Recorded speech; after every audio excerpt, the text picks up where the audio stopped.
Hello everyone, today is a new day, new life, new beginning, and new lesson. So our lesson for today is about properties of tangents.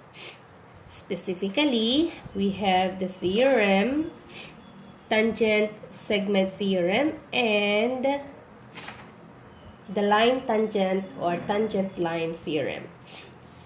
So we have some problems here. Question number 1. If A and B are internally tangent, what is the distance between their centers? So the answer for this, when two circles are tangent internally, the distance between the centers of two circles is equal to the radius of the bigger circle minus the radius of the smaller circle. I'll repeat. When two circles are tangent internally, the distance between the centers of the two circles is equal to the radius of the bigger circle minus the radius of the smaller circle. Okay, so if A and B are internal tangent, what is the distance between their centers? So it depends which of these circles is the smaller or the bigger one. Okay. Next, number 2. If A and B are externally tangent, what is the distance between their centers? So they are the same. The only differences is the minus. Okay, so when two circles are tangent externally, the distance between the centers of two circles is equal to the radius of the bigger circle plus the radius of the smaller circle. I'll repeat. When two circles are tangent externally, the distance between the centers of two circles is equal to the radius of the bigger circle plus the radius of the smaller circle. So the only differences, of course, is the word minus and plus. For internally tangent, minus. And for the externally tangent, plus. Okay?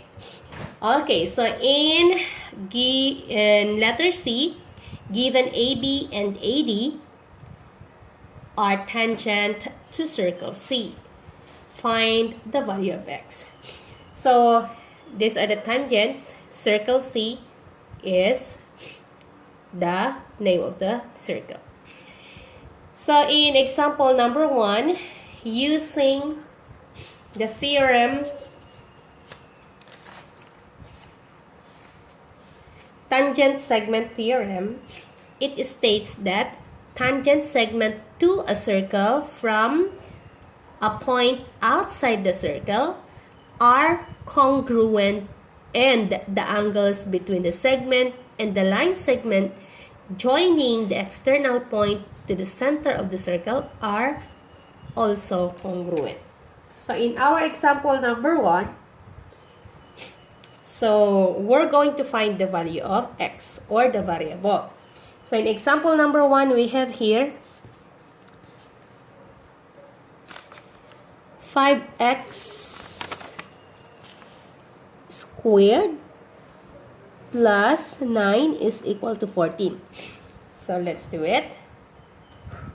5x squared plus 9 is equal to 14. Why? Because AB is equal to AD.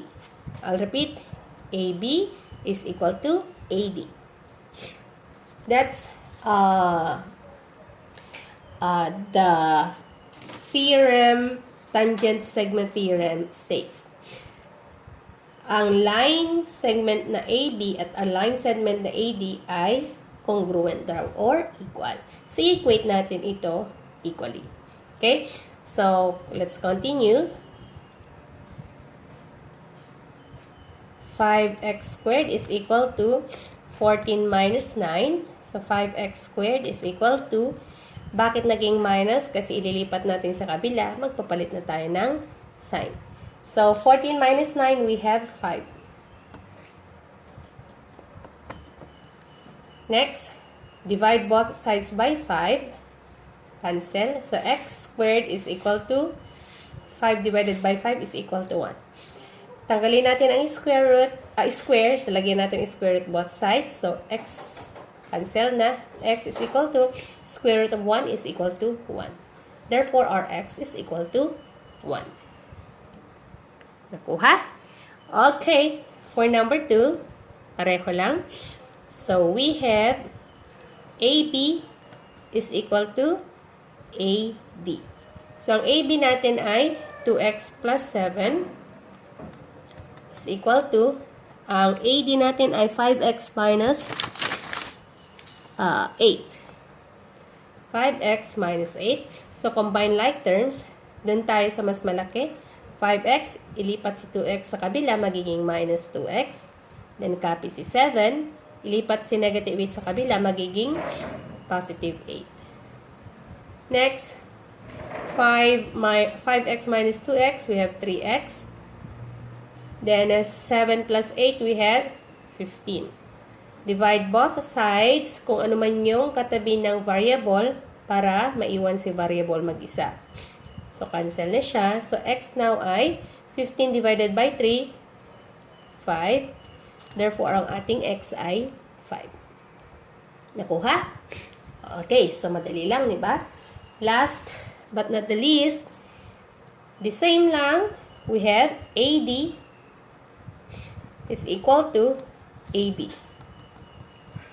Substitute lang natin ang mga given. Ang AD natin ay 2x plus 5 is equal to, ang AB ay 3x squared minus 2x minus 7. So, combine like terms, we have 3x squared minus 2x. Ilipat natin si 2x sa kabila. Sorry. Magiging minus 2x din siya. Minus ito. Kasi ililipat natin. Magpapalit tayo ng sign.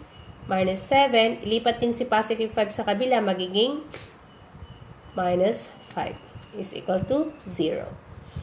Next, 3x squared. Negative 2x, negative 2x. Magiging negative 4x. Negative and negative. Copy the sign and then add. 7 plus 5, we have 12. Now, we can factor para makuha natin si x. Try natin. 3x and x. Then, ang 12, anong factor ng 12? Pwedeng 4 and 3. So, try natin. Kung 4 dito, no, this is 3 and this is 4. So, 3 times 3, 9 minus 4. So, 9 minus 4, hindi pwedeng 5. Okay? How about 6 and 2? Pag 6 and 2, we have 2 times 3, 6. Minus 6 is 0. Okay, so 3x squared minus 4x minus 12 cannot be factored. That's why gagamit tayo ng completing the square. So, paano to? So, dito tayo, since we have 3x squared minus 4x, 4/3 x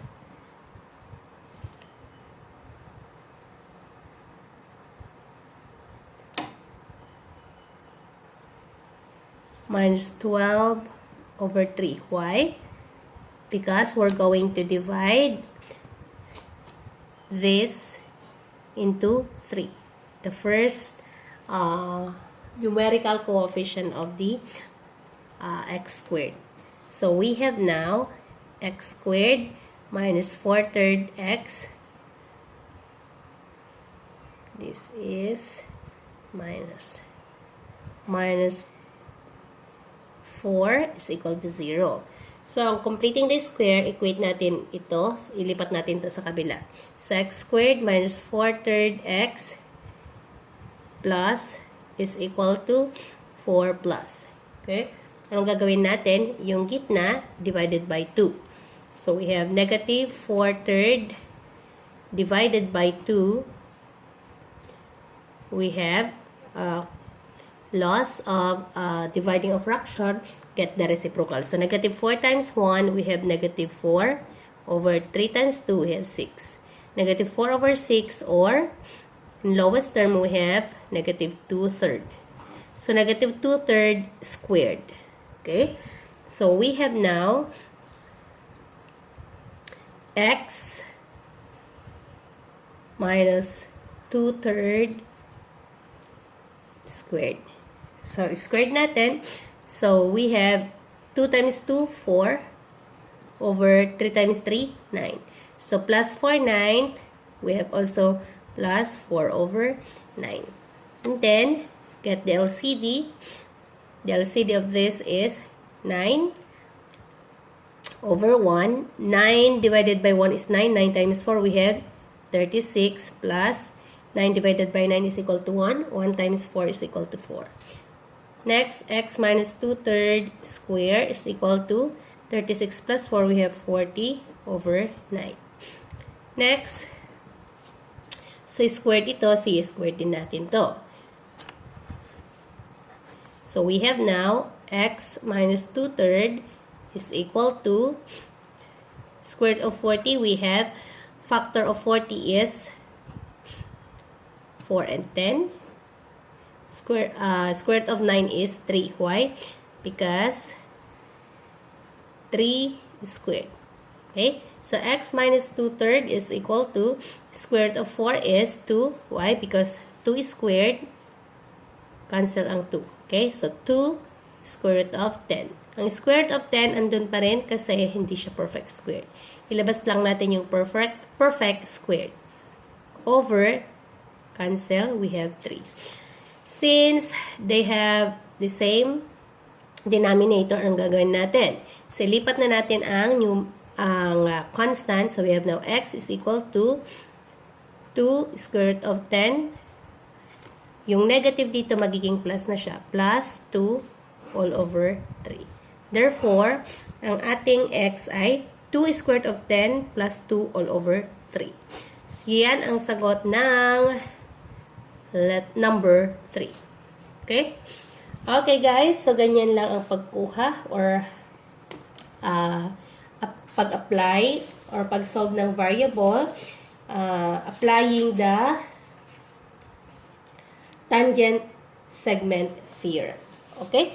Okay, so I hope you learned from this. Thank you. Keep safe and goodbye. Please subscribe. Thank you.